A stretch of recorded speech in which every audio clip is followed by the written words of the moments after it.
The claim that I am responding to today is that the Endangered Species Act has not been very effective in conserving species. The secondary claims that my opponent used to support his main claim were, number one, the ESA has not adequately reduced the number of delisted endangered species, and number two, the ESA has imposed unnecessarily rigorous land use restrictions on private property owners such as farmers and ranchers. The Endangered Species Act is defined as a federal legislation that aims to conserve the ecosystem upon which endangered and threatened species depend. Moving to my opponent's first secondary claim that the ESA has not adequately reduced the number of delisted endangered species, my opponent stated that less than 100 species have been delisted by the ESA, claiming that the Endangered Species Act has not kept its promise to halt or reverse the trend towards species extinction. In response, I believe that the ESA has effectively reduced the number of listed species to the best of their ability. My opponent failed to take into consideration the factors that are out of the ESA's control that can lead toward extinction and the endangerment of species, such as climate change, continued illegal poaching and hunting, global expansion, and pollution. An article found in National Geographic News stated that a study done in January 2013 by J. Allen Pounds, a resident scientist at Costa Rica's Monte Verde Cloud Forest Reserve, reported that about 2/3 of the 110 known harlequin frog species had been killed off as a direct result of the climate change in the area. Despite the work of the preservation to maintain species' natural habitat, the population of the harlequin frog continues to dwindle due to natural causes. With that said, according to the Center for Biological Diversity, as of 2006, 90% of endangered species in the Northeast United States were meeting or exceeding the federal recovery goals initially set by the installment of the Act, and 99% of the total amount of listed species have been saved from extinction due to the help of the ESA. Without the installment of the Endangered Species Act, the San Miguel island foxes wouldn't have increased by 3,830%.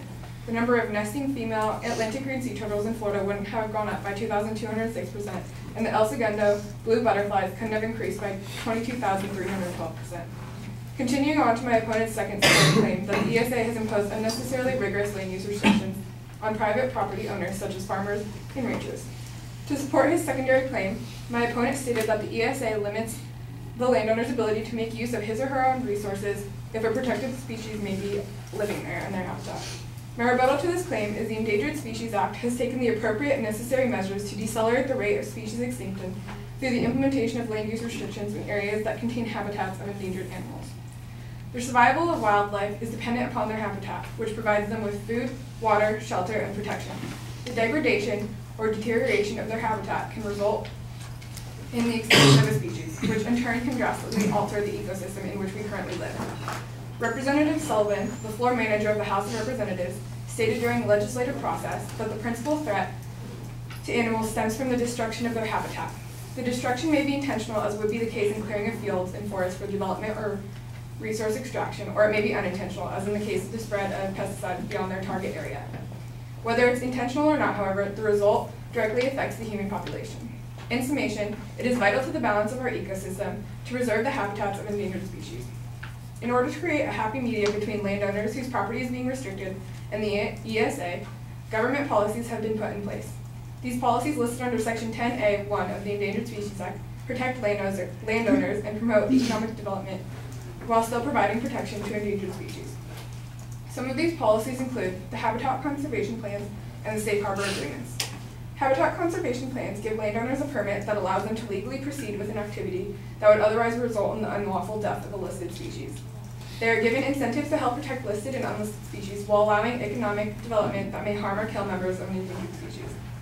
A safe harbor agreement is a voluntary agreement between the private landowner and the Federal Wildlife Services. The landowner agrees to alter the property to benefit or even attract a listed or proposed species in exchange for assurances that the FWS will permit future takes or deaths of a member of a species above a predetermined level. My opponent placed all the blame on the ESA, inferring that landowners had no say. With the explanation of these two policies, it is evident that there is a give and take between private property owners and the Endangered Species Act. In conclusion, I would like to say that the Endangered Species Act has been effective in conserving species.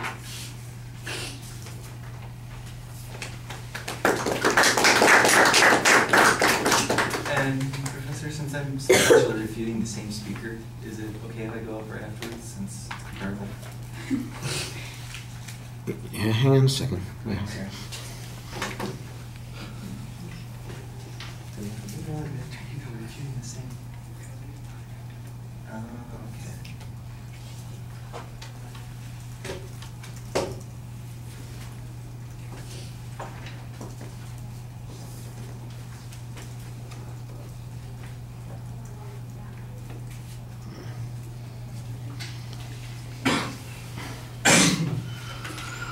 All right, the advocate's claim is labeled, and he set up the secondary points pretty clearly. On the first point, there's a good signposting. You've got a counterclaim on the advantage of the ESA, and you basically go into defense mode on that, talking about how it has been productive and produced these advantages. You've got examples of other sources of degradation that have nothing to do with the failure of our intervention efforts, but rather things that are outside of our ability to respond. The Costa Rican example, of course, wouldn't be under the ESA, but it is an illustration of how these things might happen as a consequence of things that the ESA doesn't really have control over. I thought the second piece of evidence that you had on that point was a lot more effective, demonstrating how the ESA actually works with the high percentage of saves that it's produced and its success rate. So I thought that was pretty effective. There's not really any discussion of what the evidence that was that the advocate used or how they reached their conclusions. So I'm just presented with a counterclaim on this point, and yours sounds pretty convincing. If I had been listening to the advocate's claim immediately before this, it would be a little bit easier for me to make a contrast. So it's kind of hard in this situation to know for sure